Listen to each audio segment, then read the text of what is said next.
To the Western Cape now, where motorists are being urged to be cautious on the roads, especially during these wet and icy conditions. Several roads have already been closed due to snowfall, but let's get you an update from the MEC for Infrastructure in the province.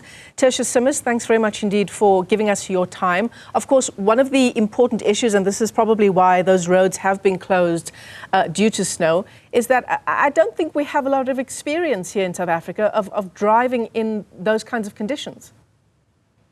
Indeed, and thank you for the opportunity. Yes, look, with 43 roads being closed of our provincial network across 4 of our 5 districts, it does indicate the massive impact, not only of the snow in certain of these high-lying areas, but also of the recurring rain as well. Obviously, making some of these road services very dangerous to drive on. And just sadly, some of our drivers, due to them not having adequate experience or advanced driving training, place themselves at risk at the moment of actually using some of these provincial roads. Hence, we actually had to close them to protect the integrity of the road network, but also to ensure that the safety of our users of the roads are also adhered to. Yeah. Look, whether we close the roads, if residents are interested in seeing the snow, I'm sure they're going to try and make that kind of trip. So let's give them some advice for if they are going to be taking to the roads during these conditions.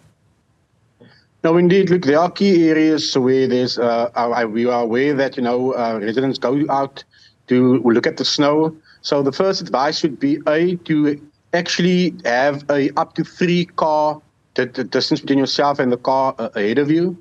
We have put up temporary boards which actually ask you to reduce your speed limit on that road even further.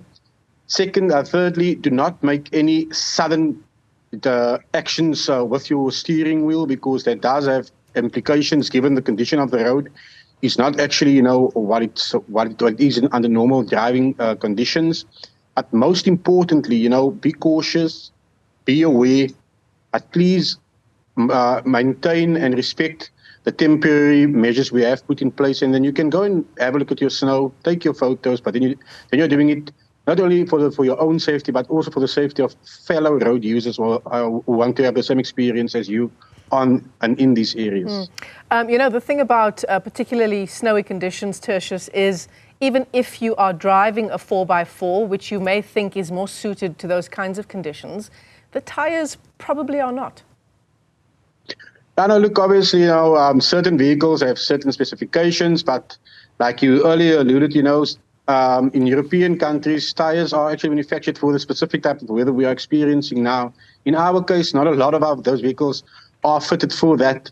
Those of us who do drive for 4x4s or 4x2s, or have got vehicles or SUVs for multi-terrain usage, there are specific settings, but once again, because we do not use them, this obviously comes as a shock for some of us when you use the roads, but hence, the advice that we've given in terms of the distances between yourself and the other car, and to ensure that you are safe on the road. Yeah.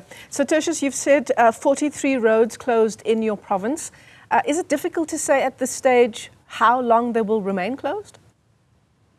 Look, some of these roads have been closed for the last 36 hours almost. Some of them have been added to this list.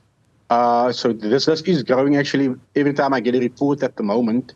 And we will be updating the media again at 2 o'clock on the conditions of some of these roads. So I will encourage your viewers to actually follow our updates on our website, because some of these roads might well be closed for up to Thursday, given the condition and also the impact of the snow on some of these roads. Yeah, absolutely. Tertius Simmers, let me thank you for your time this afternoon, the Western Cape's MEC for Roads and Infrastructure.